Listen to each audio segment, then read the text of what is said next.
खोल दे पंख मेरे कहता है परिंदा, अभी मेरी उड़ान बाकी है। जमीन नहीं है मंजिल मेरी, अभी पूरा आसमान बाकी है।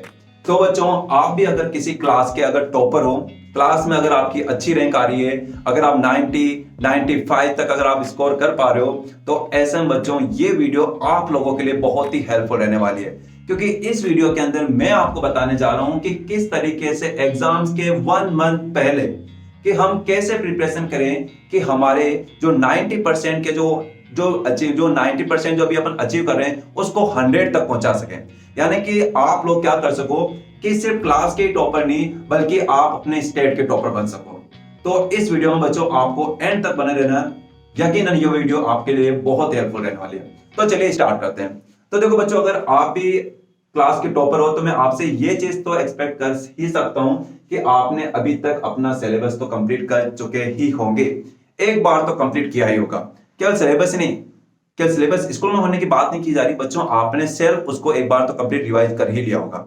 अगर नहीं किया हो ना तो पहला काम यही करना कि किसी भी तरीके से अपने सिलेबस को जितना जल्दी हो सके, क्योंकि इस टाइम तक तो आपका सिलेबस कंप्लीट होना ही चाहिए, आपका रिवीजन होना ही चाहिए। अगर नहीं हो तो बच्चों आप लेट हो, जल्दी से जल्दी जितना जल्दी हो सकता है, जितना अर्ली हो सकता है अपने सिलेबस को कंप्लीट करो। पहली स्टेप तो आपको यही चीज का ध्यान रखना आपको, ठीक है।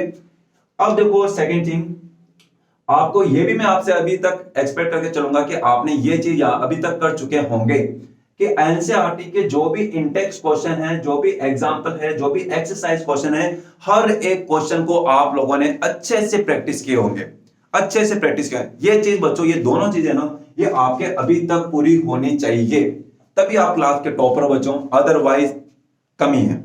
तो क्या करना है, अगर ये दो चीज नहीं भी हुई ना, किसी भी तरीके से जितना जल्दी हो सके ना उसको पूरा करने की कोशिश करो। ओके, तो अगर आप लोगों के बच्चों ये दोनों आपके कंप्लीट है तो अब आपको क्या करना है, एग्जाम के 1 मंथ पहले आपको किस तरह के ध्यान, इन चीजों का ध्यान रखना है कि आपको अभी जो प्रिपरेशन करनी है ना, अपनी प्रिपरेशन किस चीज का ध्यान रखना है, अपनी वीकनेस का।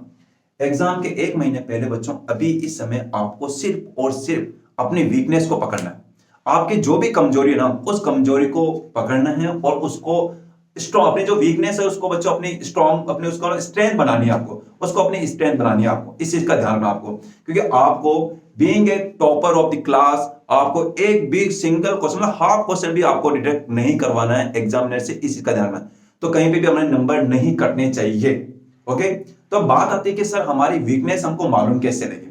तो देखो इसका तरीका मैं बताता हूं।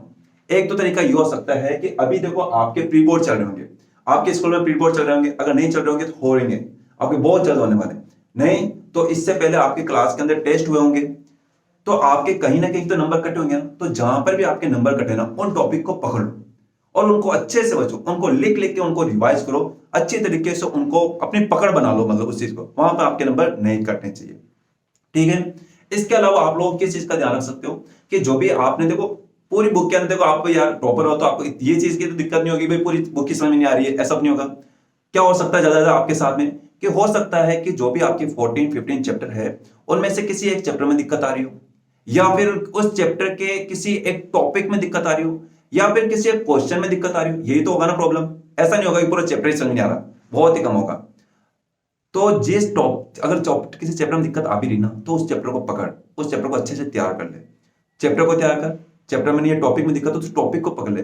और ध्यान रखना एक चीज का, अभी तक अगर नहीं किया हो तो कोई बात नहीं, लेकिन अब से जब भी पढ़ाई करोगे तुम लोग, तो तुमको ध्यान क्या रखना है कि अपने हाथ में आपको पेंसिल या पेन या हाइलाइटर जरूर रखना है, किसी भी तरीके से आपको रखना है। आप लोग ऐसा नहीं कि बस सुन लिया, आपको क्या करना है, अपने पास पेंसिल होनी चाहिए, क्योंकि इसके बाद आप लोग जो भी पढ़ोगे आपको उस चीज को, आपको मतलब कि अगर आप कुछ जैसे ना जहां पर आपको प्रॉब्लम फेस करनी पड़ रही है, जो टॉपिक आपका वीक है, अगर आप उसको पढ़ रहे हो तो आपको अंडरलाइन करना है। अगर नहीं किया तो अब करना आपको, क्योंकि एग्जाम से पहले आप लोग उसी चीज को पढ़ रहे होंगे जिस पर आप अंडरलाइन कर रहे होंगे, जिसको आप हाईलाइट कर रहे होंगे। तो इस चीज का आपको ध्यान रखना है। तो क्या करना है, इस समय में आपको अपनी जो वीकनेस है उसको स्ट्रेंथ बनाना है। वो वीकनेस आपके जो भी प्री बोर्ड हो रहे हैं, आपके प्री बोर्ड को आपको सीरियसली लेना है, इस चीज का ध्यान रखना है। आपके जो भी स्कूल के अंदर प्री बोर्ड हो रहे हैं उनको सीरियसली लेना है, और वहां पर जो भी आपकी वीकनेस है, जहां पर आपके नंबर कट रहे हैं, जहां पर नंबर डिटेक्ट हो रहे हैं, उनमें उनको अच्छे से तैयार करना है। इस चीज का आप लोगों को ध्यान रखना है, ठीक है। यानी कि अपनी वीकनेस पे फोकस करना है, क्योंकि बच्चों जब एग्जाम के 10 दिन पहले की जब बात करेंगे वहां पर आपकी स्ट्रेटेजी बिल्कुल अलग होगी। जो चीज आप अभी कर सकते हो ना, जो चीज आप अभी कर सकते हो वो आप 10 दिन पहले नहीं कर सकते। यानी ये चीज जो बताई जा रही है सिर्फ आप ही को करने हैं जो क्लास के टॉपर हैं, ठीक है ना, इस चीज का ध्यान रखना। अब इसके अलावा बच्चों अगर अपन बात करें यहां पे, अब आप लोग क्या कर सकते हो, अगर आपकी वीकनेस अगर आपकी सही हो गई है, अब आपकी कोई वीकनेस नहीं है, तो अब आपको क्या करना है कि जो भी आपके पीवाईक्यू है उन पीवाईक्यू को अटेम्प्ट करना है। आपको पीवाईक्यू लगाने हैं, आपको पीवाईक्यू भी कैसे करने हैं, आपको चैप्टर वाइज करने हैं। अब चैप्टर वाइज कैसे मिलेंगे, आप कोई बुक आप प्रिपेयर कर सकते हो, कोई बुक ले सकते हो, जैसे मैं आपको एग्जाम आइडिया प्रिपेयर कर सकता हूँ, क्योंकि एग्जाम आइडिया के अंदर बहुत अच्छे तरीके से दे रखा है बच्चों, बहुत अच्छी तरीके से चैप्टर वाइज पीवाईक्यू दे रखे हैं। अगर एग्जाम आइडिया नहीं तो आप कोई सी भी बुक ले सकते हो जहां पर चैप्टर वाइज आपको प्रीवियस ईयर क्वेश्चन दे रखे हैं, उन क्वेश्चन को अटेम्प्ट करने हैं। उस क्वेश्चन से बच्चों आपको ये बेनिफिट मिल जाता है कि आपको पता चल जाता है कि एग्जाम में किस तरीके के क्वेश्चन किए जा रहे हैं। हम क्या करते हैं, सिर्फ टॉपिक पढ़ लेते हैं, वैसे गिने चुने क्वेश्चन को तैयार कर लेते हैं, पर ऐसा नहीं बच्चों। आपको तैयार क्या होना चाहिए, एग्जाम में क्या आ रहा है उसके अकॉर्डिंग आपको तैयारी होनी चाहिए, ठीक है, इस चीज का आपको ध्यान रखना। तो कैसे पता चलेगा, ज्यादा से ज्यादा आपको पीवाईक्यू आपको क्वेश्चन को अटेम्प्ट करना है, आपको आने चाहिए। अगर नहीं आ रहे तो इट मींस आपके कहीं ना कहीं बच्चों कमी है, उस कमी को आपको दूर करना है। ओके, इस बात का ध्यान रखना। अब देखो अगर आप पीवाईक्यू अगर आप कर लेते हो तो अब आपको साथ में क्या करना है, आपका जो सैंपल क्वेश्चन पेपर बच्चों बहुत ही इंपॉर्टेंट, आप किसी भी बोर्ड से हो, आपका जो सैंपल क्वेश्चन पेपर बच्चों वो आपके लिए बहुत ही इंपॉर्टेंट रोल प्ले करने वाला है। क्योंकि देखो होता क्या है कि अपन क्या करते हैं जब प्रैक्टिस कर रहे होते हैं ना, हम कुछ चीजों को इग्नोर कर देते हैं। जैसे मैं बात करूं असर्शन एंड रीजन वाले क्वेश्चन, जो भी सीबीएसई बोर्ड के अंदर जो असर्शन एंड रीजन वाले क्वेश्चन पूछे जाते हैं उनको अपन अवॉइड कर देते हैं। पर आपको ध्यान रखना है असर्शन और रीजन भी आपको है ना किस चैप्टर के सारे चैप्टर करने की जरूरत नहीं है।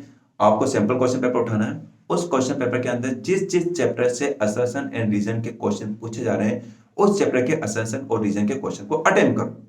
वही बात अगर की जा रही है केस बेस्ड क्वेश्चन के बच्चों, तो केस बेस्ड क्वेश्चन को ज्यादा नहीं पूछे जाते, हार्डली 3 क्वेश्चन पूछे जाते हैं, 3 to 4 क्वेश्चन पूछे जाते हैं, तो वो भी फिक्स है कि किस चैप्टर से पूछा जा रहा है।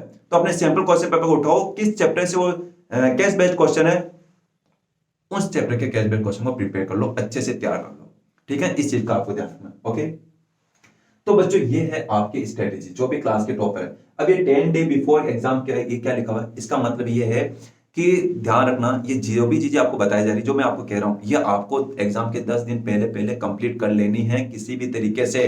क्योंकि एग्जाम के 10 दिन पहले बच्चों मैं आपको कुछ अलग ही स्ट्रेटेजी बता रहा हूँ जहां पर आपको बिल्कुल फोकस रहकर आपको तैयारी करनी पड़ रही होगी, ठीक है। तो अब आपको क्या करना है, मैं वापस समराइज कर रहा हूं।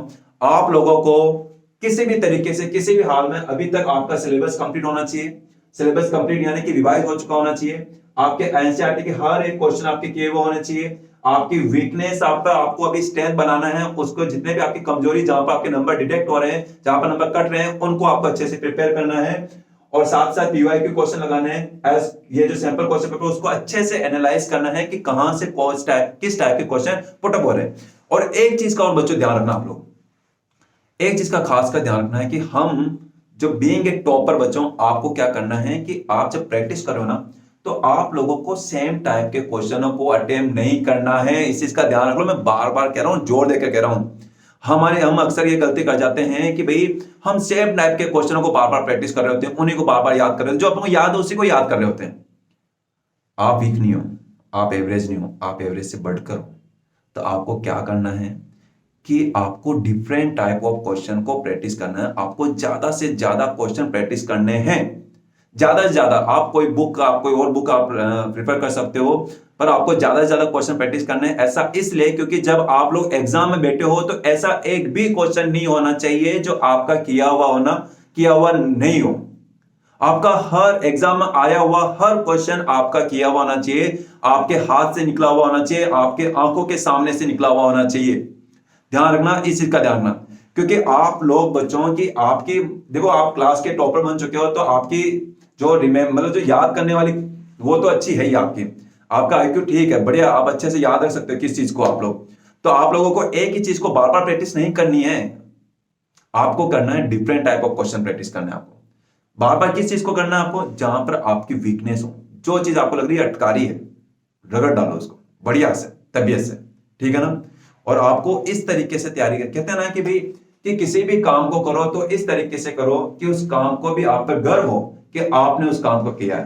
कहने का मतलब है कि अपनी किताब को पढ़ो तो ऐसे पढ़ो कि आपकी किताब को आप पे गर्व हो कि आपने उस किताब को पढ़ा है। समझ रहे हो ना आप लोग? तो बढ़िया से जमकर तैयारी करनी है। 90 प्लस नहीं लाना है, अपन को सीधा 100 आना है। अरे आप लोग ला सकते, जब अपन 95 तक पहुंच सकते, 100 तक क्यों नहीं पहुंच सकते? बिल्कुल पहुंच सकते बच्चों। एग्जाम बच्चों के आते हैं नंबर, और आपके भी आएंगे। मुझे पूरा यकीन है, पूरा भरोसा है कि आप लोग 101% आप लोग पूरे में से पूरे मार्क्स ला सकते हो। बस ध्यान रखना है, फोकस रहना है, जितना जल्दी हो सकता है 10 डेज के पहले इन चीजों पर आप लोग फोकस करना। अब 10 दिन पहले कैसे तैयारी करनी वो मैं आपको बताऊंगा। और अगर बच्चों इस वीडियो को अगर कोई वीक स्टूडेंट देख रहे हैं तो आपको घबराने की जरूरत नहीं है, आप लोगों के लिए एक सेपरेट वीडियो मैं बनाने वाला हूं।